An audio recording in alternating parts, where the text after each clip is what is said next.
ጤና ይስጥልን ክቡራን ተመልካቾቻችን፣ ሲሳይ አጌና ከሉዓላዊ ሚዲያ ረቡዕ ሐምሌ 22 2018 ዓመተ ምህረት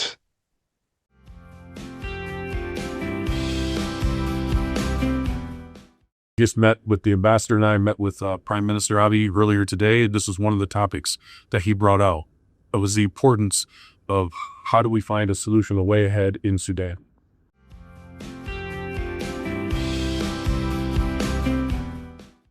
ቲፒኤልኤፍ ጽህፈት ቤት ኃላፊ ወይዘሮ ፈትለወርቅ የተናገሩት ኢትዮጵያ ውስጥ ካሉ ኃይሎች ከነፋኖ ብለው በስም ጠርተዋል።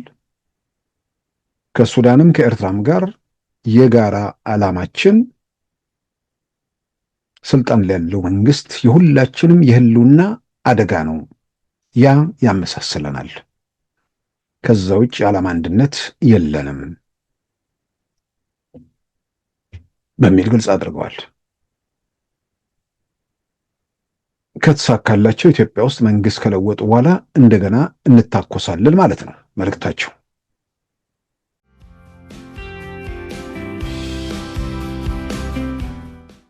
አንደኛ ሶማሌ አንድ ነው፣ በእምነትም በቋንቋም አንድ ነው። ወደ ክላን ወረዱ፣ ወደ ጎሳ ሁለቱም ሀዊያዎች ናቸው። ግን ለስልጣን ሲሉ ወደ ሰብ ክላን፣ ወደ ንዑስ ክላን፣ ወደ ሰፈራቸው ሄዱ። ከዛ በኋላ ሞቃዲሾ ላይ መፋለም ጀመሩ እርስ በርሳቸው። ሶማሊያ ላለፉት 36 ዓመታት ልትሰበሰብ አልቻለችም። አንድ ቋንቋ፣ አንድ እምነት ያላቸው ሶማሌዎች በ2011 ሊቢያ ላይ ያየነው ነገር ምንድን ነው? የኮሎኔል ሙአመር ጋዳፊ መንግስት ከስልጣን ሲወገድ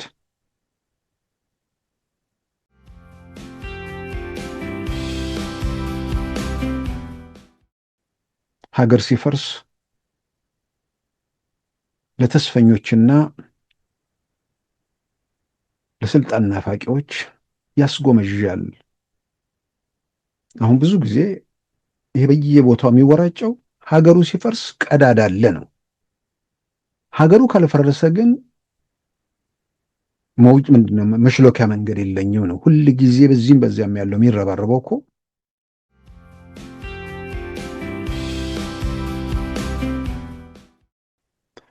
በዛሬ ፕሮግራማችን በእነዚህና በሌሎች ወቅታዊ ጉዳዮች ላይ ትኩረት አድርገናል። አሁን ወደ ዕለቱ ዜና እናመራለን። የአሜሪካ የአፍሪካ ኮማንድ ዋና አዛዥ ጀነራል ዳግቪን አንደርሰን በአዲስ አበባ ከጠቅላይ ሚኒስትር አብይ አህመድ እና ከኢትዮጵያ ጦር ኃይሎች ጠቅላይ ኤታማዦር ሹም ፊልድ ማርሻል ብርሃኑ ጁላ ጋር በኢትዮጵያና ቀጠናዊ ጉዳዮች ላይ መወያየታቸው ተገለጸ። ጀነራል ዳግቪን አንደርሰን ከ40 የአፍሪካ ሀገራት የተውጣጡ ወታደራዊ አዛዦች በተሳተፉበትና ኢትዮጵያና አሜሪካ በትብብር ባዘጋጁት የሎጂስቲክና ኮሚኒኬሽን መድረክ ላይ በአሜሪካና አፍሪካ መካከል ባለው የጸጥታ ትብብሮች ላይ ምክክር መደረጉም ተመልክቷል። ከትናንት በስቲያ ሰኞ በአዲስ አበባ በተጀመረው የሎጂስቲክና ኮሚኒኬሽን ሲምፖዚየም ጀነራል ዳግቪን አንደርሰን ከጋዜጠኞች ጥያቄዎች ቀርበውላቸዋል። በተለይም በኢትዮጵያ የጸጥታ ሁኔታ እንዲሁም በሱዳን ቀውስ ውስጥ ኢትዮጵያ ስላላት ሚና ተጠይቀው ምላሽ ሰጥተዋል። በኢትዮጵያ የአሜሪካ አምባሳደር ከሆኑት አምባሳደር ኤርቪንግ ሚሲንጋ ጋር በመሆን በዕለቱ ከጠቅላይ ሚኒስትር አብይ አህመድ ጋር መወያየታቸውን ገልጸው ከውይይታቸው ነጥቦች አንዱ በሱዳን ቀውስ ላይ መፍትሄ በሚገኝበት ሁኔታ ላይ ያተኮረ እንደነበርም አመልክተዋል። የሱዳን ቀውስ ተዋናዩ ብዙና ውስብስብ በመሆኑ ከቀጠናው ባሻገር በዓለም አቀፍ ደረጃ መፍትሄ እንዲገኝ ጥረት እየተደረገ መሆኑን አመልክተዋል። በዋናነት ግን የሱዳን ሕዝብ ለችግሩ መፍትሄ ለማምጣት በጋራ መስራት አስፈላጊ እንደሆነም አስገንዝበዋል። Just met with the ambassador and I met with Prime Minister Abiy earlier today. This was one of the topics that he brought out. It was the importance of how do we find a solution, a way ahead in Sudan. በኢትዮጵያ ያለውን የጸጥታ ሁኔታ በተመለከተም ለተነሳባቸው ጥያቄ የኢትዮጵያ የውስጥ ጉዳይ ወደ ጋራ ስጋትና ጥፋት እስካልተሸጋገረ የኢትዮጵያ ውስጥ ጉዳይ ነው በማለት ምላሽ ሰጥተዋል። የጋራ ስጋት ሆኖ ሲመጣም በናይጄሪያ እንዳጋጠመው አይነት ጸረ አይሲስ እንቅስቃሴ በትብብር እንደሚሰራም አብራርተዋል። There's times when we have a common threat or a common disruption that we can partner together and work. And I think an example of that is Nigeria, where we recently worked very closely with the Nigerian. ከአሜሪካ ጋር የሚደረጉ ትብብሮች በወታደራዊ መስክ ብቻ እንዳልሆኑ ያነሱ ጀነራል ዳግቢን አንደርሰን በፈጠራ በንግድና በተለያዩ መስኮች ትብብሮች መኖራቸውንም አስረድተዋል። ኢትዮጵያ በአፍሪካም በዓለም አቀፍ ደረጃም ፈጣን የኢኮኖሚ እድገት እያስመዘገበች መሆኑን በማስታወስም በኢኮኖሚ መስክ የሚደረጉ ትብብሮች እንዳሉም አመልክተዋል። ጀነራል ዳግቢን አንደርሰን የአሜሪካ ሰራዊት የአፍሪካ እዝ አፍሪኮም ዋና አዛዥ መሆናቸው ይታወቃል። የሳውዲ አረቢያ መንግስት 5 ኢትዮጵያውያንን ከትላንት በስቲያ ሰኞ በሞት መቅጣቱን በማውገዝ ሂውማን ራይትስ ዎች መግለጫ አወጣ። ዓለም አቀፉ የሰብአዊ መብት ድርጅት ሂውማን ራይትስ ዎች እንዳስታወቀው ሰኞ ዕለት በሞት ከተቀጡት 5 ኢትዮጵያውያን በተጨማሪ ሌሎች 79 ኢትዮጵያውያንም በተመሳሳይ ክስ በእስር ላይ እንደሚገኙ አመልክቷል። በኢትዮጵያውያኑ ላይ የቀረበው ክስ በአብዛኛው ከሐሺሽና ከጫት ጋር የተገናኘ እንደሆነ የገለጸው ሂውማን ራይትስ ዎች የሞት ቅጣቱ የሚፈጸመው አግባብ ባለው የፍርድ ሂደቱ ሳያልፉ እንደሆነም ገልጿል። ኢትዮጵያውያኑ ፍርድ ቤት ያለ ጠበቃና አስተርጓሚ እየቀረቡ ባሉበት ሁኔታ የሚፈጸመው ቅጣት ትክክለኛ የፍርድ ሂደት እንዳልሆነም አስገንዝበዋል።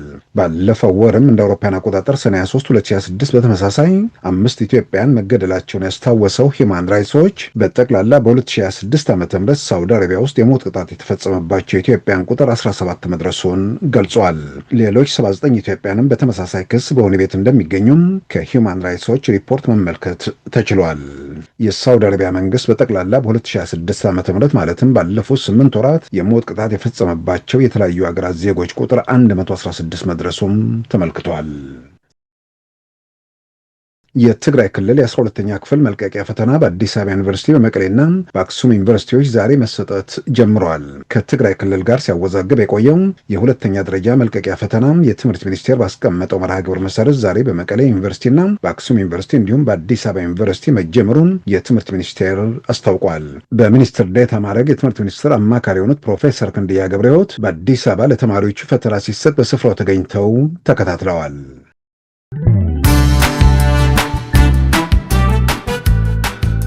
ሉዓላዊ ሚዲያን ይደግፉ። ስራዎቻችንን ለብዙ እንድናደርስ ሰብስክራይብ፣ ሼር፣ ላይክ በማድረግ ሉዓላዊ ሚዲያን ያጠናክሩ። እውነትን እንዘግባለን፣ ኢትዮጵያዊነትን እናቀነቅናለን። መድረኩ ግን ለሁሉም አመለካከት ክፍት መሆኑን እናረጋግጣለን። ሉዓላዊ ሚዲያ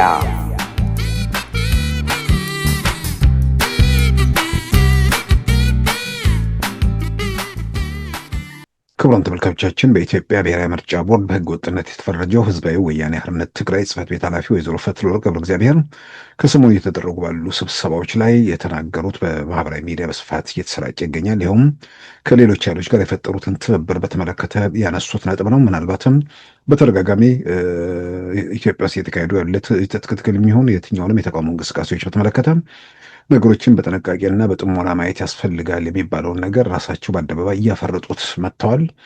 ወይዘሮ ፈትለወርቅ እንደተናገሩት ከመተባበርናቸው ኃይሎች ጋር የዓላማ አንድነት የለንም፣ የጋራ ግባችን ስልጣን ላይ ያለውን የጠቅላይ ሚኒስትር አብይን መንግስት ማስወገድ ነው በሚል በግልጽ አስቀምጠዋል።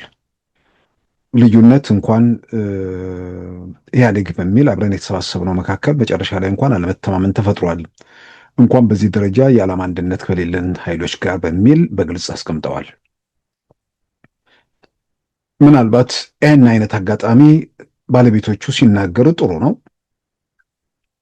ባለቤቶቹ ሳይናገሩም ሰዎች ጊዜ ወስደው ቢያስቡ እንዲህ አይነት እንቅስቃሴ አደጋውን ለማሽተት ብዙ የሚቸግር ነገር አይደለም።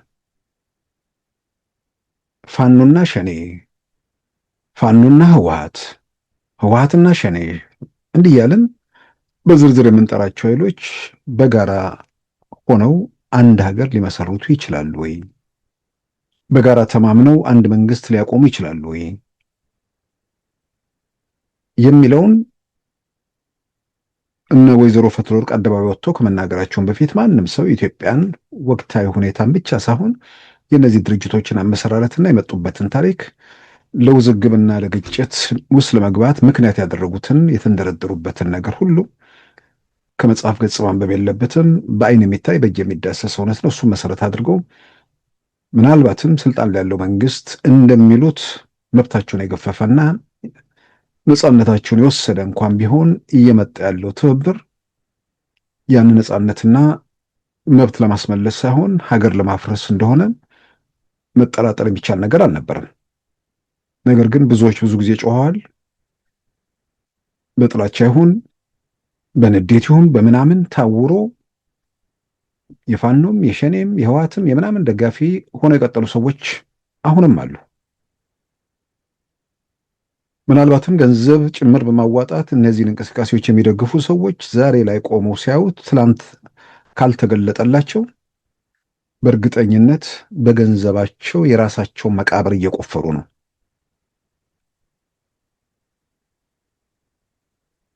የቲፒኤልኤፍ ጽህፈት ቤት ኃላፊ ወይዘሮ ፈትለወርቅ የተናገሩት ኢትዮጵያ ውስጥ ካሉ ኃይሎች ከነፋኖ ብለው በስም ጠርተዋል። ከሱዳንም ከኤርትራም ጋር የጋራ ዓላማችን ስልጣን ላይ ያለው መንግስት የሁላችንም የህልውና አደጋ ነው፣ ያ ያመሳስለናል፣ ከዛ ውጭ የዓላማ አንድነት የለንም በሚል ግልጽ አድርገዋል። ከተሳካላቸው ኢትዮጵያ ውስጥ መንግስት ከለወጡ በኋላ እንደገና እንታኮሳለን ማለት ነው መልእክታቸው። እዚህ ላይ አስተርጓሚ የሚያስፈልገው ነገር አይደለም። ቃል በቃል በተናገሩት ላይ መሰረት አድርጎ የዓላማ አንድነት የለንም፣ የጋራ ዓላማችን ሁላችንም የህልውና አደጋ ስላለብን በሚል ነው ያነሱት።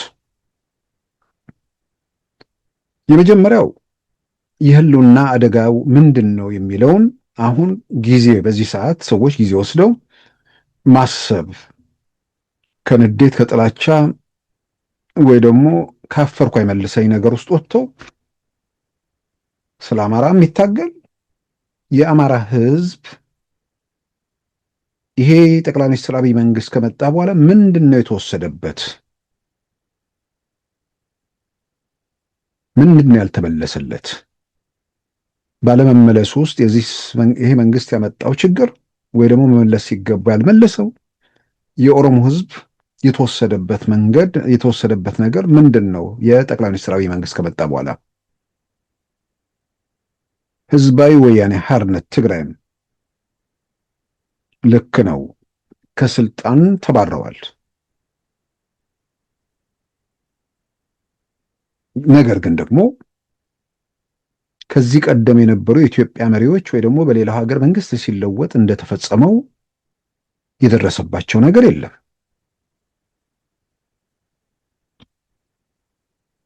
በደብዳቤ በምናም ተሸኝተዋል።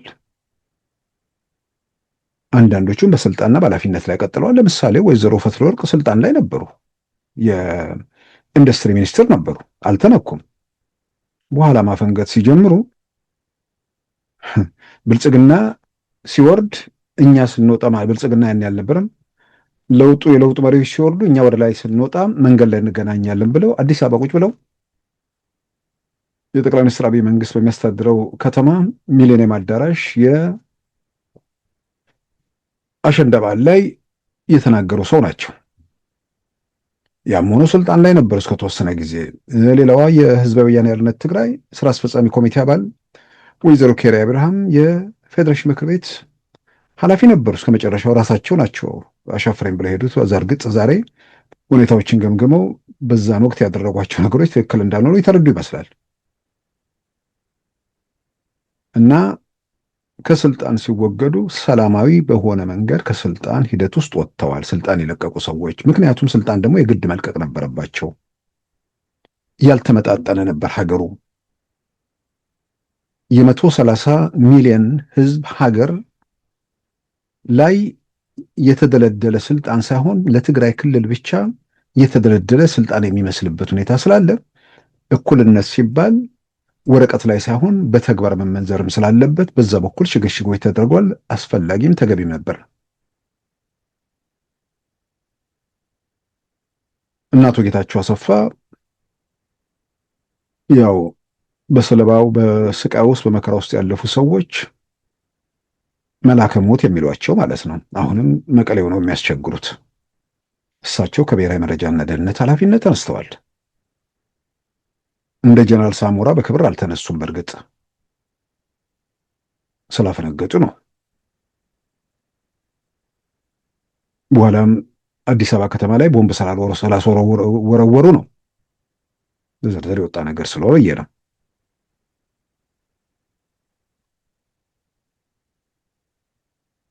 ጀነራል ማን ነው አቶ ጌታቸው በጀነራል አደም ተተኩ። ጀነራል ሳሞራ በክብር ተሸኝተው በጀነራል ሰዓረ ተተኩ።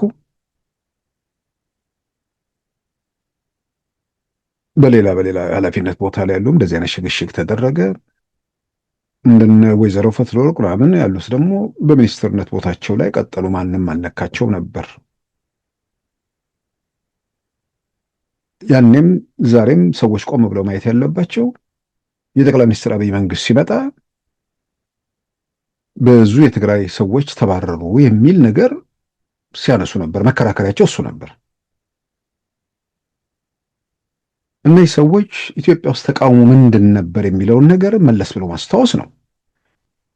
የጠቅላይ ሚኒስትር አብይ መንግስት ከመምጣቱ በፊት እኮ በየመድረኩ እኮ የሚገለጸው ነገር ኢትዮጵያ ውስጥ የደርግ መንግስት ከስልጣን ሲወገድ የደርግ ባለስልጣናት ወደ እስር ቤት ተግዘዋል። የደርግ ባለስልጣናት ሰፈራቸው፣ አድራሻቸው ምናምን አይታወቅም። በግል ምናምን የሚያውቁ ሰዎች አሉ። ግን በእርግጠኝነት ኢትዮጵያዊ መንግስት ነበር። አምባገነን የኢትዮጵያዊ መንግስት ነበር። ተመራርጠው ከሆነ ሰፈር የወጡ ሰዎች አይደሉም። በውትድርና የሚተዋወቁ በሌላ መንገድ እንትን የሚሉ የተሰባሰቡ ሰዎች ናቸው። ስለዚህ ወደ እስር ቤት ሲጋዙ ስንት አማራ፣ ስንት ኦሮሞ፣ ስንት ትግሬ የሚባል ጥያቄ እዛ ውስጥ አይነሳም።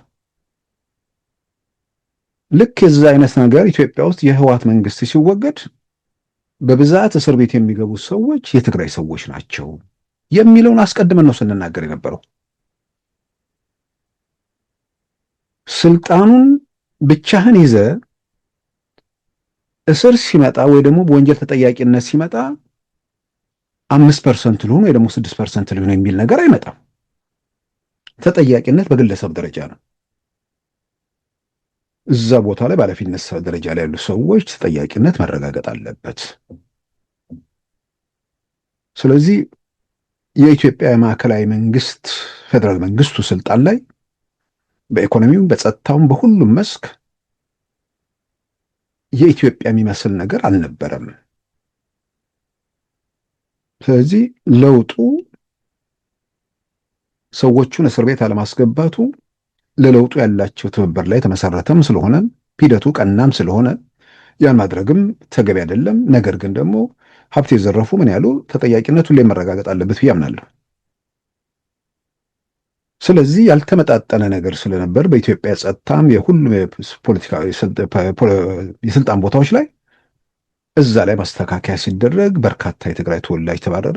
በጣም አንዳንዱ ይሉኝታም አያውቅም። ይህ ሁሉ እንዴት ነው አንድ ሀገር ፖለቲካ ስልጣን ላይ ነበረው ብሎ እንደው መጠየቅ ሲገባው የትግራይ ተወላጆች በብዛት ተባረሩ የሚል ጫጫታ እንደነበር እናስታውሳለን። ያ በአንድ በኩል የጤነኝነት ምልክት ነው አልልም። በቃ ይገባናል፣ የሀገሩ ባለቤት ነን አይነት ነገር፣ ሌላው ተመልካችን የሚል የበሽተኝነት ስሜት ነው ብዬ ነው የማምነው። ስለዚህ ከስልጣን ስልጣን የተለቀቀበት መንገድ ጤናማ ስለሆነ የተለየ ነገር አልመጣም። ነገር ግን ደግሞ ኢትዮጵያን እንዲመስል የማመጣጠን ስራዎች ተሰርተዋል። መከላከያው የኢትዮጵያ መከላከያ አይመስልም ነበር። በተለይ አዛዥነት ቦታ እዛ ላይ ሽግሽጎች ተደርገዋል። ሁሉም እዞች የኢትዮጵያ ሀገር መከላከያ ሰራዊት 5 እዝ አለ። 5ቱም እዝ በአንድ ሰፈር ሰዎች ሲያዝ ጤነኛነት አይደለም። መምሪያው እንዳለ ከአንድና ከሁለት ሰዎች ባሻገር በሙሉ በቁጥጥር ስር ሲውል የሰው ልጅ እንዴት ነው ስለሌላው ስሜት የማይጨነቀው? ዛሬ አፍነ የሆነ ጨምድደ ምናምን የሆነ ቀን ላይ ሊፈነዳ እንደሚችል ማስተዋል እንዴት ነው የሚሳናቸው? እና ይሄ መስተካከሉ ተገቢ ነበር። የተለየ ነገር አልተፈጠረም።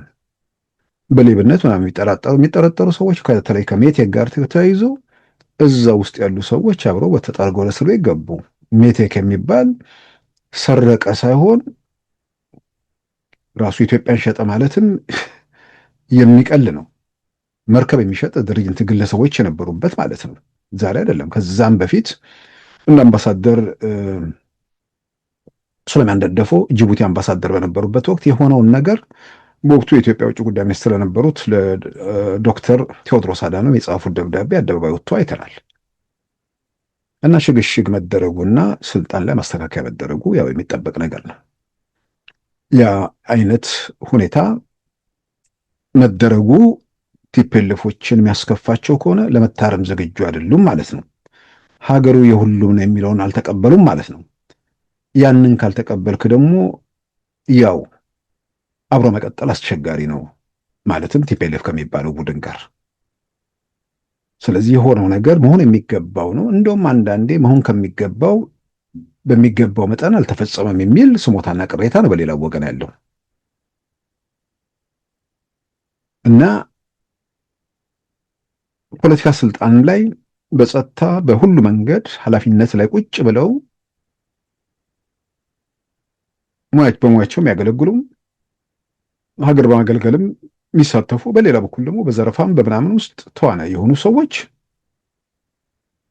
እነዚህ ከስልጣን በመነሳታቸው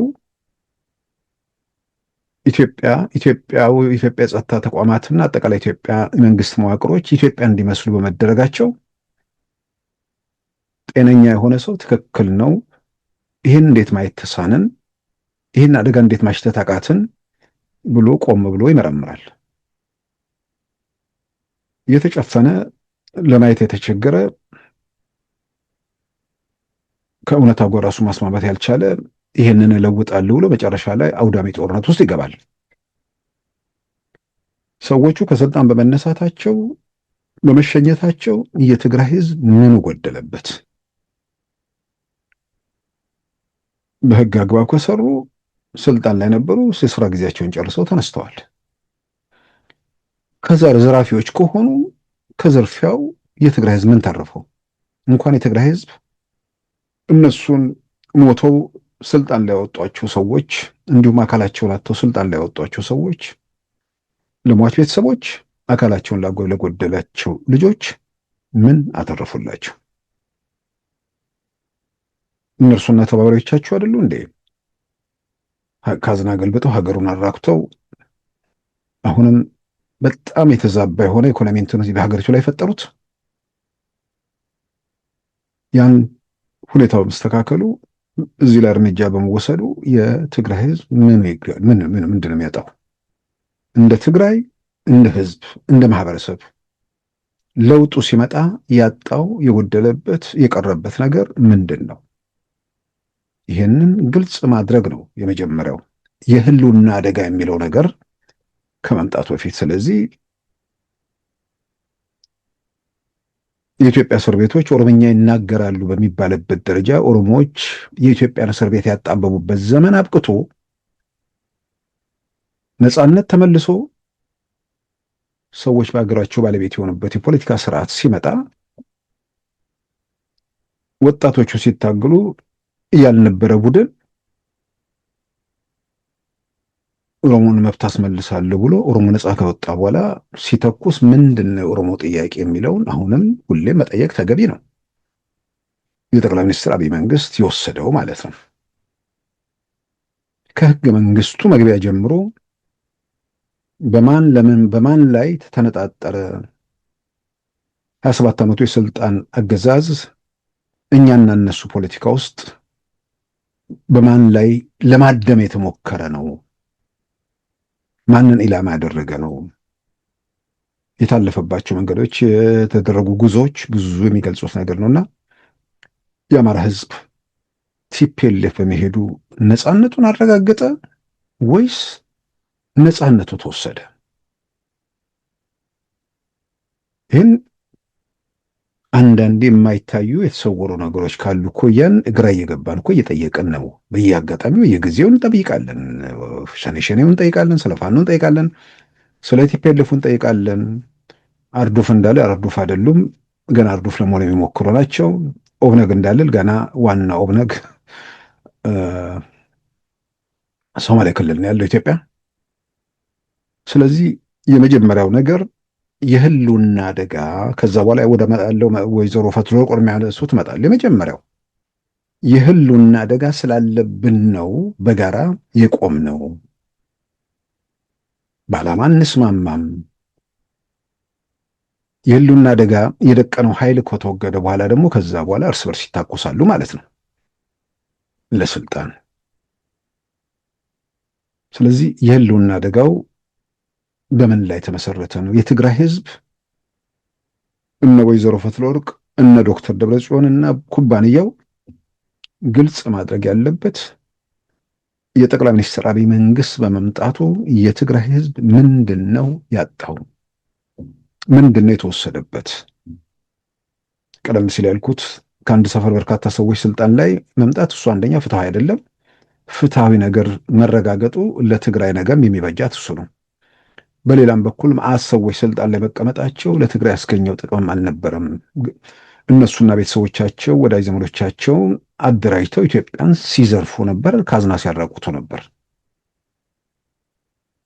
የኢትዮጵያ ልማት ባንክ ታሪክ የሚረሳ ነው? በጋምቤላ እርሻ ሰበብ የተደረገው ነገር ካዝና መገልበጥ ነው። 4 ቢሊዮን ብር ማለት በኢትዮጵያ ላይ የተፈጸመው ነገር እኮ አንዳንዴ ሌሎች ላይ ነገሮች መጎላለች ትኩረት በማድረግ ወይ ደግሞ ጊዜው አይደለም በሚል ይሁን አላውቅም። ትልቅ በታሪክ ውስጥ የትልቅ ውንብድና ትልቅ ዘረፋ ተፈጽሟል። ይሄ ሁልጊዜም እንትን ማለት የለበትም። ቢያንስ በአደባባይ ወጥቶ የሀገር ሀብት ነው፣ እዛ ላይ የተፈጸሙ ነገሮች ግልጽ መሆን አለባቸው። እና ዘራፊዎቹ ቀማኞቹ እኮ በመነሳታቸው የትግራይ ህዝብ ይጠቀማል። ሲዘርፉ እኮ የትግራይንም ህዝብ ጭምር ነው እየዘረፉ የነበሩት። ካዝና ሲገለብጡ እኮ የትግራይ ህዝብ ጭምር ካዝና ነበር እየተገለበጠ የነበረው። ስለዚህ ምንድን ነው ያጣው የትግራይ ህዝብ? ምንድን ነው የተወሰደበት? የህልውና አደጋው ምንድን ነው ለትግራይ ህዝብ? ከጠቅላይ ሚኒስትር አብይ መንግስት የትግራይ ህዝብ የተደቀነበት የህልውና አደጋ ምንድን ነው? ቲፒኤልኤፍን ብቻ ሳይሆን ሌላውንም በዛ ዙሪያ የሚሰባሰቡ ሰዎችንም ነው፣ የቲፒኤልኤፍ ደጋፊዎችን። ምንድን ነው የትግራይ ህዝብ የህልውና አደጋው? የትግራይ ህዝብ የጠቅላይ ሚኒስትር አብይ መንግስት ሲመጣ የገጠመው የህልውና አደጋ ምንድን ነው? ጦርነቱ ማን እንዳነሳው፣ ለምን እንደተነሳ፣ ዛሬ ጦርነት እንደገና ለመቀስቀስ የሚፈልጉ ወገኖች ፍላጎትና ወደ ስልጣን የመመለስ ህልም እንደነበር ቅዠት ዛሬ ለትግራይ ውስጥ የሚጠራጠር ሰው ብዙ አለ። ስለዚህ የጠቅላይ ሚኒስትር አብይ መንግስት ምንድን ነው የወሰደው ከትግራይ ህዝብ? የትግራይ ህዝብ ምንድን ነው የተደቀነበት የህልውና አደጋ? የአማራ ህዝብ የህልውና አደጋ ምንድን ነው በዚህ መንግስት? የኦሮሞ ህዝብ የህልውና አደጋ ምንድን ነው በዚህ መንግስት? የአፋር ህዝብ፣ የሶማሌ ህዝብ፣ የደቡብ እያለን እንዘረዘር እንችላለን። ምንድን ነው የህልውና አደጋው? የህልውና አደጋ ምን እንደሆነ ማስረዳት ያልቻለ፣ በሌላ በኩል ለእያንዳንዱ ማህበረሰብ በጥቅል ደግሞ በሀገር ላይ የህልውና አደጋ ለመደቀን እየተንቀሳቀሰ መሆኑን ደግሞ በግልጽ እያሳየ ነው። ጥያቄያችሁ ምንድን ነው የጎደለው የተወሰደው የሚለውን የመጀመሪያው፣ ስለዚህ የህልውና አደጋ የሚባል የለም። የህልውና አደጋ ነበር፣ ተቀልብሷል። ቲፒኤልኤፍ ቤተ መንግስቱን ሲለቀው ተያይዞ አገሩን ወደ እሳት የሚወስድ ቡድን ነበር። ዜጎች በሀገራቸው ባይተዋር ተመልካች፣ አጫዋች የነበሩበት ፖለቲካ ስርዓት ማለት ነው። ስለዚህ ዛሬ አንድ ሁለት ብሎ ቢያንስ ይሄ ነገር ብሎ ማስረዳት የሚችል ሰው አለ? አሁን ፋኖና በዛ ዙሪያ የሚሽከረከር ምንድን ነው የአማራ ህዝብ ጥያቄ? ምንድን ነው የአማራ ህዝብ የተወሰደበት? በድሮን እየተደበደበ ይላሉ። ከዚህ በላይ ቀልድ የለም። ምንም የተወሰደ ነገር መኖሩን ማስረዳት ሳትችል በየገዳም በየምናምን እየተወሸክ መንደሩን እየተሽለኮለክ ቀጠናውን የውጊያ ቀጠና ያደረገ ቡድን በድሮን በምናምን የሚል ነገር ያነሳል። በመጀመሪያ ድሮንም ክላሹም ጅራፉም ሳይኖር ለምን? ምንድነው ጥያቄ? ውጊያማ ከተገባ በኋላ ተዋጊው ኃይል በተመቸውና በመረጠው የሰራዊቱን ሞት በሚቀንስ ሁኔታውን ባጭር በሚቀጭ እጁ ላይ ባለው ነገር ሁሉ ይጠቀማል። የእሱ ኃላፊነት ለኃጢያን የተወረወረው ንጹሐንን እንዳይነካ ማክሲመም ጥንቃቄ ማድረግ ነው። ተኩሳለሁ ብለህ ጫካ ገብተህ በየመንደር እየተሽለኮለኩ እየተኮስክ ቦምብ ተጣለብኝ እንዲህ ተጣለብኝ የሚል መከራከሪያ በጣም በጣም በጣም አሳፋሪም አስገራሚም ነገር ነው። ይህን አንዳንዱ ሳያፍር ለመከራከር ይሞክራል። ያው አንድ ሁለት መስመር ስትነግረው መሄጃ ያጣል። በቃ ለእግዚአብሔር ሰጥቼዋለሁ ይላል። ለእግዚአብሔር ለምን ትሰጠዋለህ? ለእግዚአብሔር ሰጥቻለሁ ብሎ እኮ አንዳንዴ እግዚአብሔርን ነው እንትን የሚሉት ውስጥ የሚያምነውን መበደልህን ወይ የተበደልከውን ነገር ራስህ በደልህን ራስህን ማሳመን ሳትችል እግዚአብሔር ለበደሌ መልስ ይስጠኝ የሚል ነገር ምን ማለት ነው? እግዚአብሔር የእውነት አምላክ ነው እያልክ በእርግጥም የእውነት አምላክ ነው? የእውነት አምላክ የሚፎክሩት እንትን የሚሉት የት እንዳሉ በአንጻሩ ደግሞ የሚሰሩት ሁኔታ ላይ እየቀጠሉ እንደሆነ ግልጽ ነው። ስለዚህ ጦርነት ካነሳ በኋላ ህብረተሰቡን ካጎሳቆልክ በኋላ ተማሪዎችን ከትምህርት ቤት ገበታ ካፈናቀልክ በኋላ አስተማሪዎችን አንበርከከ እየገደልክ ሽማግሌዎችን እየጨፈጨፍክ ከዛ በኋላ ድሮን ተተኮሰብኝ ምናምን የሚል ነገር አለ መምጣት ያለበት። በመጀመሪያ ለምን መሳሪያ አነሳ? ያንን ነው ማስረዳት። የአማራ ህዝብ ምንድን የለውና አደጋው ከህገ መንግስቱ ከምናምን ጋር ተያይዞ የተንከባለሉ ነገሮች አሉ። ምን ጥያቄ አለው? እሱን በዘላቂነት በምክክር ኮሚሽኑ ይፈታል ነው። ግን የሚነሳው ጥያቄ ስልጣን ያለው የኢትዮጵያ መንግስት የፈጠረው አይደለም፣ ህወሓት የፈጠረው እየተንከባለለ የመጡ ያላለቁ ሸኔ የሚባል ቡድን ንጹሐንን በመጨፍጨፍ የፈጠረው ችግር ነው። ከሸኔና ከቲፔልፍ ጋር ግንባር ፈጥሬ ያለው የሚል የፋኖ ቡድን አማራ ህልውና አደጋ አለበት ሲል አማራ ለምን ነፃ ወጣ የሚል መልእክት ነው በግልጽ የሚታየው። ሸኔ የሚባል ቡድን ሁሌ ከሚገርመኝ ኃይል ነው። በወሳኙ ሰዓት፣ በፍልሚያው ሰዓት በ1000 ምናምን ኪሎ ሜትር ላይ አስመራ ቁጭ ብሎ መግለጫ ይጽፍ የነበረ ኦሮሚያ ላይ ወጣቶች ሲፋለሙ ግንጪ ላይ ጀመረ አብዮት ኦሮሚያን ሲያቀጣጥል በመግለጫ የተወሰነ ቡድን እነርሱ ሞተው በክብር በአውሮፕላን ሲያስገቡት መተኮስ ጀመረ። ያም ሆኖ ምንድን ነው አሁንም ጥያቄው የኢትዮጵያ እስር ቤቶች ኦሮምኛ አለማውራታቸው ትክክል አይደለም? ምናምን በገፍ የኦሮሞዎች ወደ እስር ቤት የሚጋዙበት ምዕራፍ መዘጋቱ ትክክል አይደለም? በምስለኔ በምናምን በየቦታው የሚደረገው ነገር መቆሙ ትክክል አይደለም? ለምንድን ነው የምትተኩሱት የሚል የሚጠይቃቸው አጥብቆ የሚይዛቸው ደጋፊ ቢኖር ጥሩ ነበር። ምንድን ነው የአማራ ህዝብ የተወሰደበት፣ የኦሮሞ ህዝብ የተወሰደበት፣ የትግራይ ህዝብ የተወሰደበት? መጀመሪያ እሱን አምጡ። የህልውና አደጋው ምንድን ነው? የመጀመሪያው እነ ወይዘሮ ፈትለወርቅ የሚቀሰቅሱት አሁን አስገራሚው ነገር ወይዘሮ ፈትለወርቅን ዶክተር ደብረጽዮንን ነካችሁብኝ የሚሉት የህወሓት ሰዎች አይደሉም። ዛሬ እነዚህን ሰዎች አትንኩብን ብለው የሚርገፈገፉት የፋኖ የሸኔ ምናምን ደጋፊዎች ናቸው። እርግጥ ነው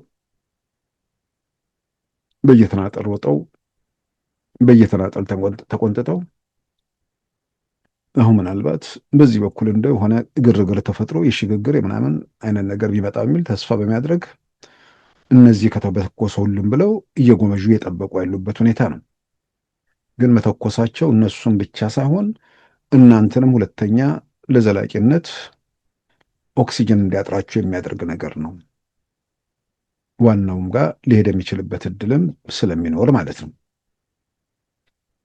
በቁም ነገር የህልውና አደጋውን የመጀመሪያው በትግራይ በኩል ያለውን፣ በአማራ በኩል፣ በኦሮሚያ፣ በሁሉም የኢትዮጵያ አካባቢ የህልውና አደጋ ምንድን ነው? የህልውና አደጋ ስላለብን የህልውና አደጋ ደግሞ የደቀነብን የብልጽግና መንግስት ስለሆነ እሱን ለማስወገድ ነው። እሱ ከተወገደ በኋላ የሚመጣው መስቀልቅል አላሳሰባቸውም። ስንደርስ እንሻገረዋለን ነው።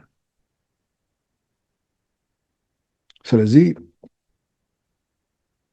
ከፋኖም ከሸኔም ከሱዳንም ከኤርትራም ጋር የዓላማ አንድነት የለንም፣ የሚያለያየን ነገር ብዙ ነው ብለዋል። በሚያለያያቸው ነገር ላይ አዲስ አበባ ሲደርሱ ይታኮሱ ማለት ነው።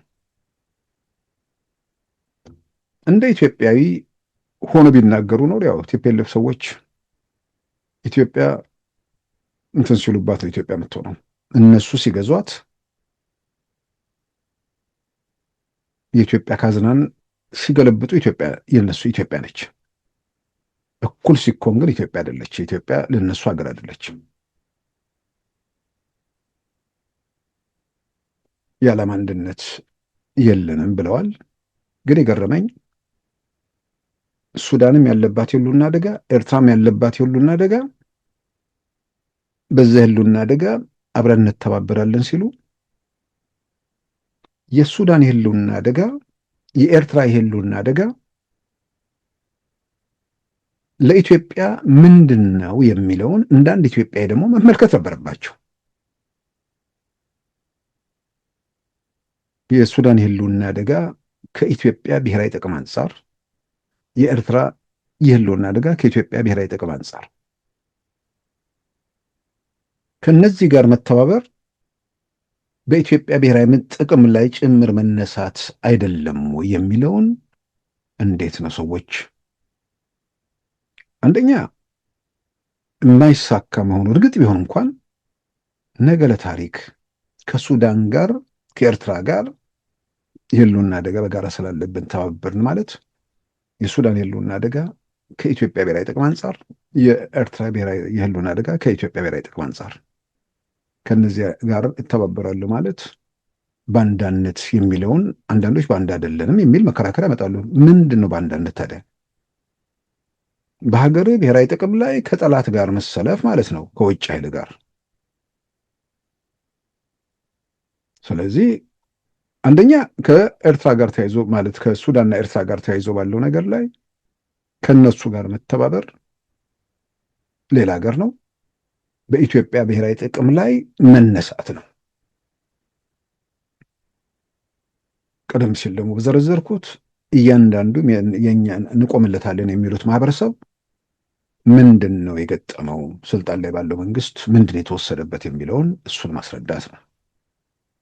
ስለዚህ እሱን ማስረዳት አልቻሉም። የሌለ ነገር አይመጣም እና የህልውና አደጋ የለም። የህልውና አደጋ ከሌለ ጉዳዩ ምንድን ነው? የስልጣን ጥያቄ ነው። ስልጣን የሚያስገኘው በረከት የእሱ ጥያቄ ነው ማለት ያው ዘራፊዎች ሲሆኑ ማለት ነው።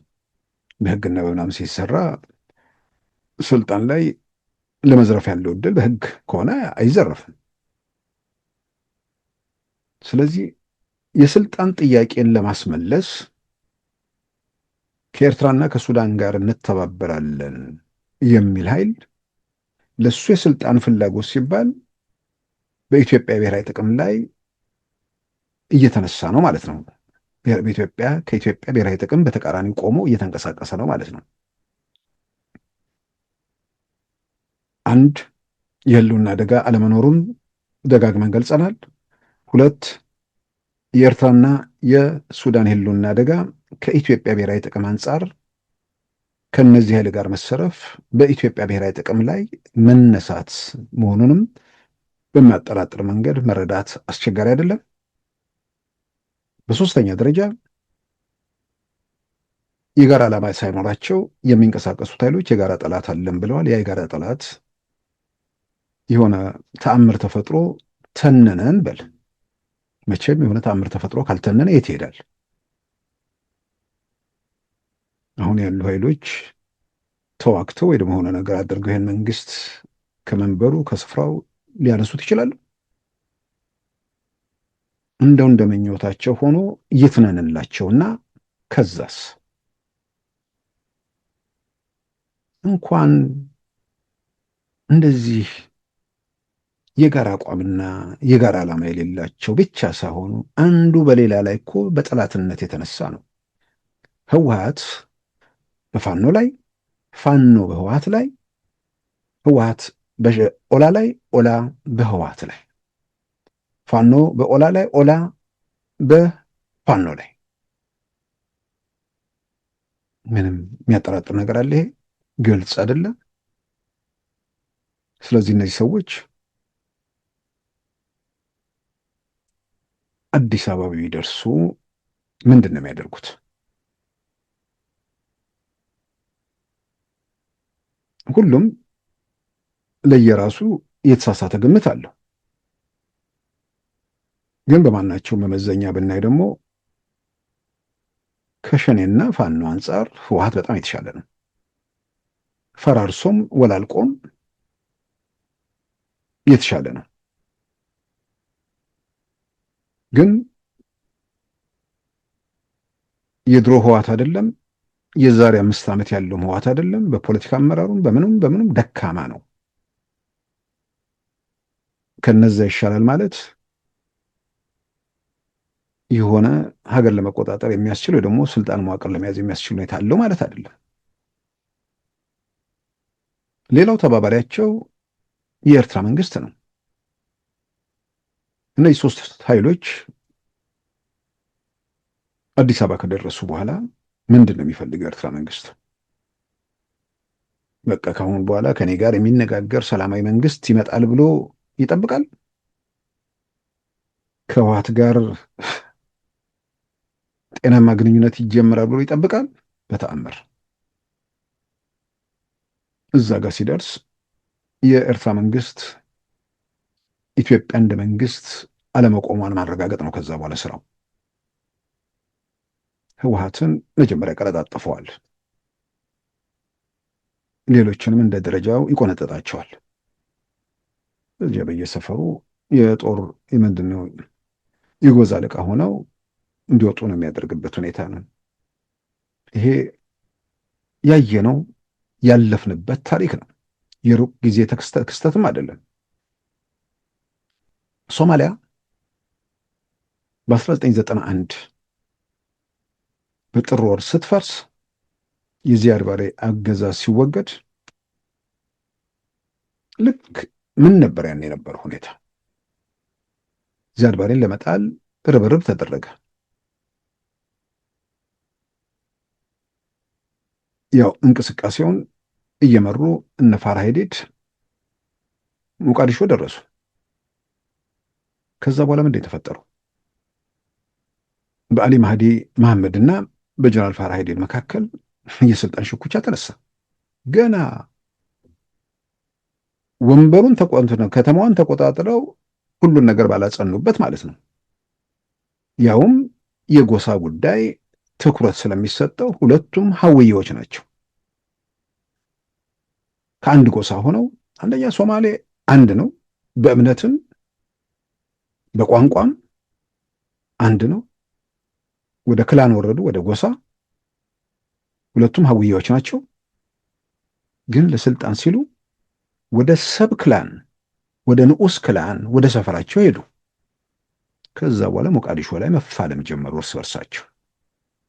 አሊ ማህዲ የፖለቲካ መሪና ፖለቲካ ሰውና ነጋዴ የነበረ ሰው ነው። ጀነራል ፋራ ሄዲድ ደግሞ የጦር ጀነራል ናቸው። ሞቃዲሾ ላይ የደም መሬት አደረጓት። ባልተቋረጠ ነውጥና ቀውስ ውስጥ ሶማሊያ አለፈች። ከ1991 እንደ ፈረንጆቹ አቆጣጠር ጥር ጀምሮ ሶማሊያ ፈረሰች።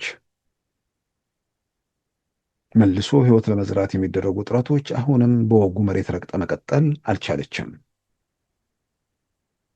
አንዷን ግዛቷን ሶማሌላንድን አታለች፣ በህግ ባይሆንም። ሌላኛዋ ራስ ገዝ ፑንትላንድ አለች።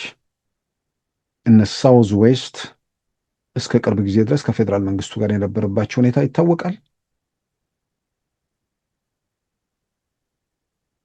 ሶማሊያ ላለፉት 36 ዓመታት ልትሰበሰብ አልቻለችም። አንድ ቋንቋ፣ አንድ እምነት ያላቸው ሶማሌዎች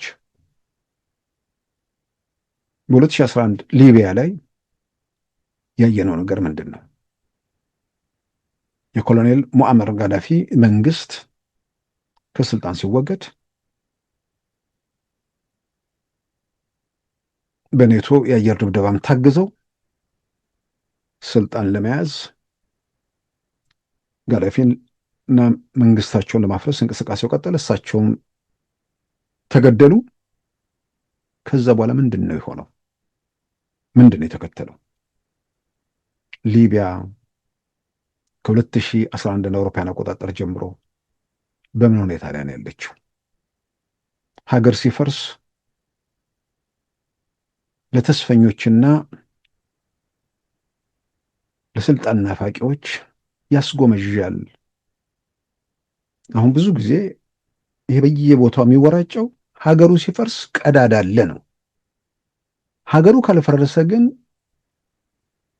መውጭ ምንድነው መሽሎኪያ መንገድ የለኝም ነው። ሁል ጊዜ በዚህም በዚያም ያለው የሚረባረበው እኮ በሆነ ተአምር ሀገሩ ላይ መፍረስ ከመጣ መልሶ ቢጠገን ጥሩ፣ ባይጠገንም ብዙ አያሳስባቸውም። እንዲያን ነገር ስለተፈጠረ ነው ካሊፋ ሀፍጣር የሚባል አሜሪካ ቨርጂኒያ ግዛት ከዓመት በላይ ነዋሪ የሆኑ ሰው ሊቢያ ስትፈርስ ሻንጣቸውን ጭነው በረሩ። ሊቢያን ለመታደግ አይደለም፣ ለስልጣን። ድሮ ሻለቃ ምናምን ነበሩ። ከጋዳፊ ጋር ተጣልተው ሲወጡ እዛች ሀገር ሄዱ። አሁን ለራሳቸው ፊልድ ማርሻል የሚል ማዕረግ ሰጥተው ምዕራብና ምስራቁ ቤንጋዚና ትሪፖሊ ላይ ሁለት ግዙፍ ቡድኖች ተፈጥረው ከዛም ባሻገር በርካታ ታጣቂዎች መሳሪያና ወርዶም ያሉ ታጣቂዎች በየሰፈሩ ኬላ ዘርግተው ሊቢያ ዛሬም በቀውስና በመከራ ውስጥ ነች። ላለፉት 15 ዓመታት የሶሪያንም ያየነው ነው። እንዲህ አይነት ሀገር ሲፈርስ ይሄ ደህና ህይወት፣ መካከለኛ ገቢ፣ ልጆቹን ጥሩ ትምህርት ቤት የሚያስተምር ምናምን የሚባለው ሁሉ ድንኳን ውስጥ መጠለያ ካምፕ ውስጥ ሲንከራተት ነው ያየነው። ሰዎች በግፍ በጭቆና በበደል ውስጥ መብት ተወስዶ ነፃነት ተወስዶ መከራን መሸሽ አይገባም ብዬ አምናለሁ። ምን እንደተወሰደብህ ማስረዳት ሳትችል የሆነ የሰፈሬ ሰው ምናምን የሚል ምንድን ነው መጎምጀት ውስጥ ውጭ ብለህ በተለያየ መንገድ ለዚህም ለዚያም ታጣቂ ገንዘብ የሚሰጡ ሰዎች ምንድን ነው በገንዘባቸው መቃብራቸውን በገንዘባቸው የራሳቸውን ኑሮ የቤተሰቦቻቸውን ሕይወት ለማስመሰቃቀል እየሰሩ አለመሆናቸውን ማረጋገጥ አለባቸው። አይነ መግለጥ ነው። ዓለም ላይ ምን ተከናወነ የሚለውን ማየት ነው። ምን ስለሆነ ምን ስለተወሰደብህ ነው ስልጣን ላይ ያለው መንግስት ላይ ተቃውሞ የምታቀርበው? የአስተዳደር በደል ይኖራል፣ የተለያዩ ችግሮች ይኖራሉ። ጥያቄ ውስጥ የሚገባ ነገር አይደለም። ስለዚህ ያንን የአስተዳደር በደል መመለስ በሚቻልባቸው ሁኔታዎች ላይ የአስተዳደር በደል መንግስታዊ መዋቅር አይደለም። መንግስት አድሞ ምንድን ነው አቅዶ ተዘጋጅቶ የሚፈጽመው ነገር አይደለም። ብዙ ጊዜ የምናነሳው ነው። አንዳንዱ በተፈጥሮ ሌባ የሆነ ሰው አለ። በቃ የሚያስጎመጀው ሌብነት የሚመኘው እንትን የሚለው። አንዳንዱ ደግሞ ከሰፈር ውጭ ያለ ሰው ማይመስለው ሰው አለ፣ ከዛው ከሰፈሩ ያልወጣ። እንዲህ አይነት በሽተኞችን በሌብነትም በምንም ያሉ ሰዎችን እነሱን መንግስት ጠርጎ እንዲያስወጣና ቢሮክራሲውን እንዲያጠራ ግፊት ማድረግ ነው። በሌላ በኩል አንዳንድ የማይመለሱ ነገሮችን ይሆናሉ ብሎ መጎምጀትም ጥሩ አይደለም። ለምሳሌ ድሮ ግብር የማይከፍሉ ሰዎች ነበሩ አሉ። በግልጽም የሚታወቁ አንዳንድ ሸቀጦች ላይ ከሌላው ግብር ከሚከፍለው ነጋዴ ጋር ሲወዳደሩ በርካሽ ይሸጣሉ። ሀብት የሚሰበስቡ ሰዎች ትልልቅ እቃዎችን በግልጽ የሚታወቅ ነው። ጠያቂ የላቸውም። በወፍጮ ቤት ደረሰኝ ሲሸጡ የነበሩ ሰዎች እንደነዚህ አይነት ሰዎች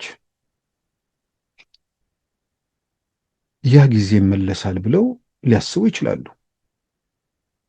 ግን ማሰብ አለመቻላቸው ነው የሚያሳየው። ድንዛዜ የሚለው ከሚገልጸው በላይ ደንዝዘዋል ማለት ነው። በሌላም በኩል በዚህ በታክስ አሰባሰብ በኩል እንደ መንግስት ያለው ክፍተትና ጉድለት ከነ ኬንያም ከነ ምናምን ጋር ሲነጻጸር ደካማ መሆኑ የሚነሳ ነገር ስላለም በታክስ ላይ መጠነ ሰፊ እንቅስቃሴ አለ። በቀደመው መንገድ የመሄድ እድል ላይኖረው ይችላል። ከዓለም አቀፉ የገንዘብ ተቋማት ጋርም መንግስት በሚሰራቸው ስራዎች እንደ ቅድመ ሁኔታ ወይ ደግሞ እንደ መንግስት ከኢትዮጵያ መንግስት ከሚጠብቁት ነገሮች አንዱ በዚህ በታክስ ስርዓቱ ላይ ማሻሻያዎችን ማድረግ ማለትም ስር ነቀል የሆኑ ታክስ የመሰብሰብ ችሎታውን ማሳየት ነው። ስለዚህ ከዚህ ቀደም ታክስ የማይከፈልባቸው እንትኖች ላይ ታክስ ለማስከፈል የሚደረጉ ጥረቶች አሉ። እነዛ ነገር የህብረተሰቡን የዕለት ተዕለት ህይወቱን፣ ኑሮውን፣ አቅሙን በማይነካ መንገድ በተለይም ገቢያቸው ውስንና ዝቅተኛ የሆኑ የህብረተሰብ ክፍሎች በእንደዛ እንዳይመቱ እሱ ላይ የማስተካከያ ምናምን ነገሮች እንዲህ ነገሮች ላይ መንግስት እንዲሰራ ጥሪ ማድረግ ነው። በተረፈ የሚደረጉት እንቅስቃሴዎች ኢትዮጵያ ውስጥ ህወሓትም ሌሎቹም የሚያደርጓቸው እንቅስቃሴዎች አንደኛ ዝም ብሎ ከቋጥኝ ጋር ለመላተም የሚደረግ ኃላፊነት የጎደለው ተግባር ነው። ተስፋ የሚያደርጉት ቋጥኙ ላይ እየተላተመ የሚፈርጠው ንጹህ ነው፣ በዛ መሃል የተወሰነ ቦታ መድረስ ብንችል ለመደራደር እንችላለን ብለው ሊያስቡ ይችላሉ። ይሄ የደነዘዘ የፈዘዘ ግራ የተጋባውን ደጋፊ የዚህኛውም የዛኛውንም አንዴ ለማስጨብጨብ የሞት ሞታቸውን የሆነ ቦታ ላይ ለመድረስ ይሞክራሉ። ከወዲሁ ለአንዳንድ ወገኖች መናገር ውጊያውን ማሸነፍ ጦርነት ማሸነፍ አይደለም ስላለው ነገርና መረጃ ኖሮን አይደለም። ግን ባለ በሌለ ኃይል መንግስት በሆነ አቅጣጫ ይሄዳል ብለው ካሰቡ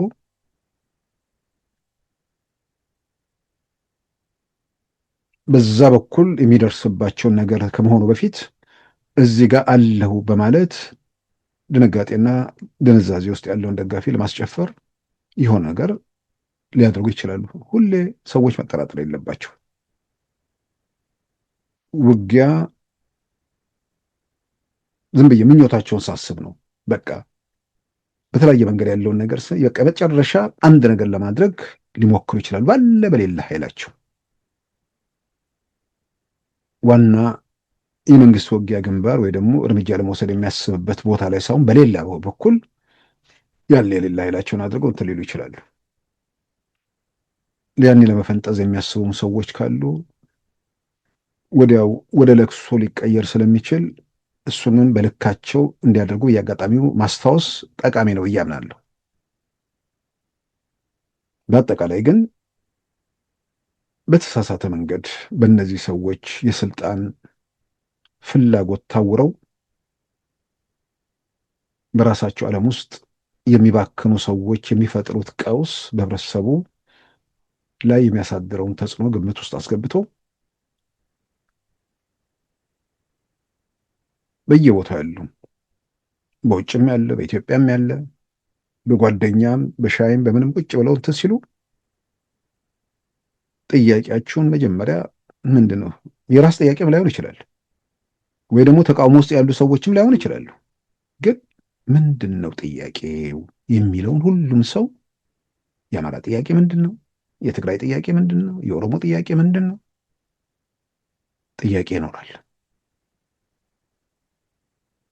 ጥያቄውን ማን ፈጠረው? ጥያቄውን ለመፍታት የሚደረጉ ጥረቶች አሉ። ከምንም በላይ ይሄ መንግስት መጥቶ የፈጠረው ችግር፣ የወሰደው መብት፣ የከለከለው ነፃነት አለ ወይ የሚለው ከሁሉ በላይ ለሁሉ ነገር መሰረታዊ ጥያቄ ነው። ይህን ሰዎች ውጭ ብለው በወዳጅ በጓደኛ እንትን ሲሉ መወያየት። በሁለተኛ ደረጃ ይሄ ነገር ቢኖር እንኳን እርስ በርስ በጠላትነት የሚተያዩ ሰዎች ስልጣን ላይ ያለው መንግስት ላይ የሚያደርጉት ትብብር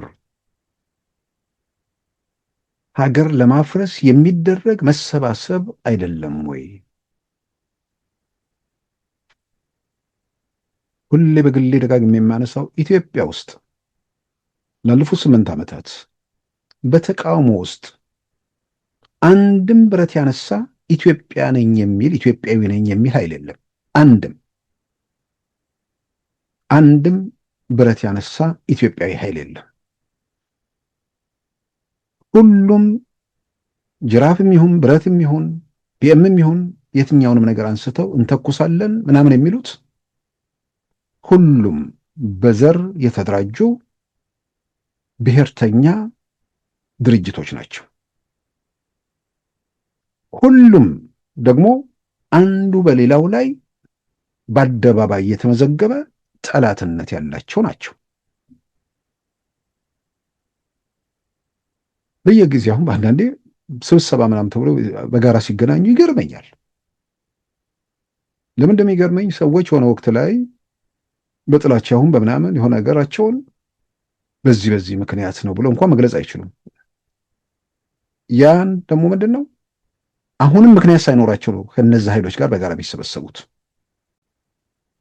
ህዝብ እንደ ህዝብ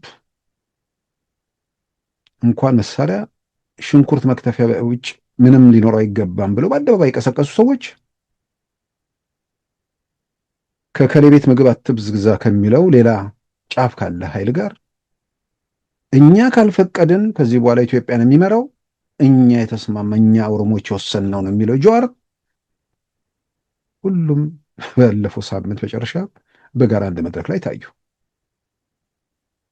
እነዚህ ሰዎች የሆነ በቃ አንድ እንደ መዓት የመጣባቸው ስልጣን ላይ ያለ መንግስት አለ። እሱ በሆነ ምክንያት በጩኸትም በጸሎትም በምንም ብቻ ቢሄድልን ብለው እርስ በርስ ደግሞ በኋላም እንደሚያደርጉ ለማንም ግልጽ ነው። ባለፈው ፕሮፌሰር ሕዝቅኤል በመራው እንትን ላይ ባለፈው ማንስቼዋለሁ። አንድ አቶ ዮሐንስ የተባለ ሰው የህዋት ኢትዮጵያዊነቴ በቃ በያኔ ኢትዮጵያ የሚለው ነገር በጣም ይሰማኝ ነበር፣ ግን አሁን ከውስጥ የሚወጣው ስልጣን ሲኖሩ ኢትዮጵያዊ፣ ሁሉን ነገር በመዳፍ ስታደርግ ኢትዮጵያዊ፣ እኩል እንሁን ሲባል ኢትዮጵያ አይደለሁም የጤነኛነት ምልክት አይደለም። ግን እንዲህ አይነት ሰዎች በአብዛኛው ብሔርተኛ ጤነኛ አይደለም፣ የሚጎድለው ነገር አለ፣ የተወሰነ ነገር። አሁን እዛ መድረክ ላይ የነበረው እኚህ ሰው ዲፕሎማት ነበሩ አሉ። ነበርኩኝ ሲሉ የሰማሁት አላውቅም። ኤክስ ገጻቸው ላይም የጦርነቱ ጊዜ ምን ብለው ጽፈዋል። ራሺድ አብዲ ያን የጦርነቱ ጊዜ የቲፒኤልኤፍ በጣም አጋፋሪ የነበረ ኬንያዊ፣ የኬንያ ሶማሌ ማለት ነው። ጦርነቱ በጣም እየተፋፋመ ባለበት ሰዓት ወደ ሐምሌ 2022 እንደዚህ አካባቢ ይመስለኛል። ምን ይላል? ኬንያ ከኢትዮጵያ አንጻር እንዴት የተሻለች መሆኗን ለማስረዳት ይሄ ነገር ፍልሚያ ኬንያ ውስጥ ቢሆን ኖሮ ደብረ ጽዮንም አብይም ከዚህ እንትን ሲሉ ወደ መነጋገር ሊሄዱ ይችሉ ነበር ኬንያዊ ቢሆኑ ኖሮ ምናምን ብሎ በዛ መልክ ያስቀምጣል። ይሄ ሰው እዛ ስር ይገባና ኬንያዎች እኮ ታድላችኋል፣ አማራ የሚባል ኤሊት እናንተ ውስጥ የለም፣ ዛሬ የአማራ ህዝብ ተበደለ ብሎ እዛ መድረክ ላይ አብሮ የተቀመጠ ሰው ማለት ነው። በነገራችን ላይ ቲፒኤልኤፎቹ ጸረ አማራ ሲሆኑ ፋኖቹ ጸረ ትግራይ፣ ሸኔዎቹ ጸረ አማራ፣ ጸረ ትግራይ፣ ሁሉም እንደዛ ናቸው። ብሔርተኛ የሆነ ሰው ቢጎልለው ነገር አለ እና እንደነዚህ አይነት ሰዎች አስቡ። ጥላቻቸው አናታቸው ላይ ወጣ ሰዎች ተሰባስበው የሚፈሩትን ወደ ቋጠኝነት የተለወጠው ስርዓት ድንገት ሲተን ቢያዩ እርስ በርሳቸው ይፈነካከታሉ። ኢትዮጵያን የጦር አበጋዞች መፈንጫ ያደርጋሉ። ብቻም አይደለም የአሊ ማህዲና የፋራ ሂድር ነገር ቲፒኤልኤፎች ውስጥ ጭምር ሊገባ ይችላል። ሀዊዮቹ ወደ ሰብ ክላን ሄደው መጨረሻ ላይ ያደረጉትን ነገር ቲፒኤልኤፍ ውስጥ ሌላው ጋር አስቀድሟል። ይሄ ምንም ፋኖ ውስጥም ሸኔ ውስጥም አስቀድሟል። ቲፒኤልኤፍ ውስጥም በደንብ ያለ ነው። ግን በጉልበት ምናምን ለጠገን የሞከሩት ከዛ በኋላ ደግሞ ራሳቸው እርስ በርስ ቲፒኤልኤፎቹ አድዋ ሽሬ ምናምን ወደሚባል ነገር ውስጥ እንደሚገቡ ደግሞ ቅንጣት ታክል የሚያጠራጥር ነገር አይደለም።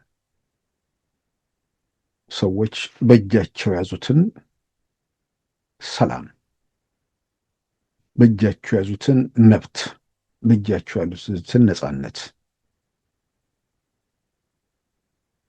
በትነው ከምናምን ውስጥ ለመልቀም የሚደረግ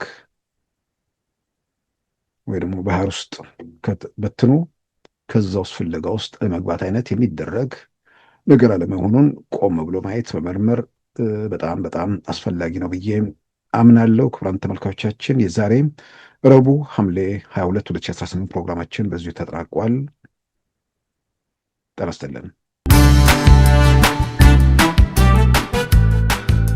ሉዓላዊ ሚዲያን ይደግፉ። ስራዎቻችንን ለብዙ እንድናደርስ ሰብስክራይብ፣ ሼር፣ ላይክ በማድረግ ሉዓላዊ ሚዲያን ያጠናክሩ።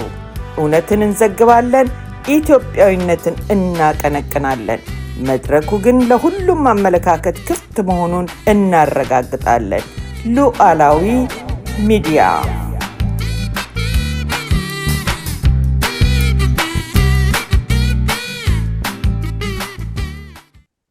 የዛሬ ረቡዕ ሐምሌ 2 2018 ፕሮግራማችን በዚሁ ተጠናቋል።